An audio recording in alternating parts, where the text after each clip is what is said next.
Good morning, grade 9. How are you? Hopefully you are all in a good health. Let's start with the third lesson in the chapter 9. The third lesson here is called fermentation. Let's check the outcomes for fermentation. The first one, explain how organisms get energy in the absence of oxygen. Then identify the pathways the body uses to release energy during exercises. Let's start with the fermentation. What do you mean by fermentation in the beginning? Fermentation is a process by which energy can be released from food molecules in the absence of oxygen. As we mentioned before, we say that some of the cellular respiration process needs oxygen, so we call it aerobic processes. Yes? So what will happen to the cell if it's found under extreme condition where there is no oxygen is found? So what will happen to the cell? So let's start with the first things, which is called fermentation, where there is no oxygen is found in the cell. The fermentation will happen in the cytoplasm. Okay, so let's start with the process of fermentation. We have two types of fermentation, as it's found here in the picture. We have alcoholic fermentation and lactic acid fermentation. But before these two types of fermentation happens, the glucose will break down into two pyruvic acids.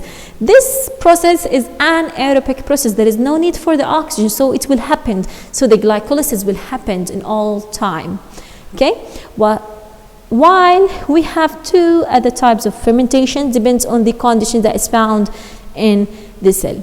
So the first one, alcoholic fermentation to produce ethyl alcohol, or the second one, lactic acid fermentation to produce lactic acids.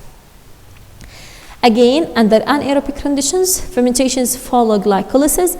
During fermentation, cells will convert the NADH produced by glycolysis back into the electron carrier NAD+, which allows glycolysis to continue producing ATP. Okay? Again, during fermentation, cell converts NADH produced by glycolysis back into the electron carrier. So let's check this fermentation. In the first process, which is glycolysis, we produce NADH. There is no oxygen. This NADH will not convert into ATP and release again, and the cell have a specific amount of NAD+. If the NAD+ is fully converted into NADH, then the cell can't follow with the glycolysis. Done? So the cell find another pathway. It will convert the NADH into NAD+, so the cell will use it again to produce energy during the glycolysis. This process either called alcoholic fermentation or lactic acid fermentation. Let's start with the first one, which is the alcoholic fermentation. It's happened in the yeast, and fewer organisms use this process to produce either ethyl alcohol or carbon dioxide, ethyl alcohol and carbon dioxide.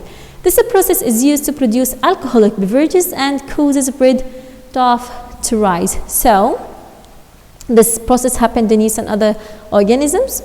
They will produce two things or two molecules, ethyl alcohol and CO2. The chemical formula for the alcoholic fermentation, pyruvic acid plus NADH will produce alcohol, which is here ethyl alcohol, CO2, and an ADP+, which is again recycled to the glycolysis to form the pyruvic acid. The other type of fermentation is called lactic acid fermentation. The lactic acid fermentation happened in most organisms, including humans, when there is no enough oxygen. The equations for the chemical equation for the lactic acid fermentation, the 2-pyruvic acid will release the lactic acid. Okay, the pyruvic acid will convert it into lactic acid, and the NADH here will convert it to the NAD+. So the lactic acid fermentation, the 3-carbon pyruvic acid will convert it into lactic acid, which is another 3-carbon compound, and it will convert the NADH into NAD+, which is recycled again to the glycolysis.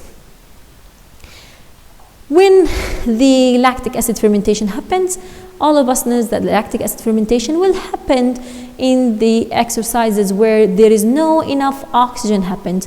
How does the body produce ATP during different stages of exercises. In the beginning of the exercises, there will be enough amount of oxygen, but after a while there will not be enough amount, so the body uses ATP already in the muscles, and then it will as ATP made by lactic acid fermentation. So in the beginning they will use the energy that is found in the muscle, then at the absence of the oxygen the body will take the energy from the lactic acid fermentation. Okay?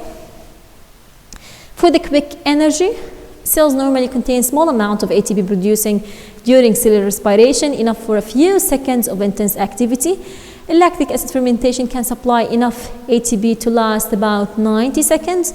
However, extra oxygen is required to get rid of lactic acid. So the lactic acid here will be converted in the presence of oxygen. Once the oxygen is found, the lactic acid will degrade and form energy again.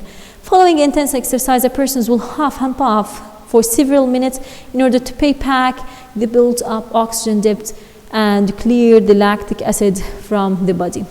For the long-term energy for intense exercise lasting longer than 90 seconds, cellular respiration is required to continue production of ATP and releases energy more slowly than fermentation does, and the body stores energy in the form of carbohydrates, glycogen as an example, and these glycogen stores are enough for last 15 to 20 minutes of activity. After that, the body begins to break down other stored molecules, including fats, for energy.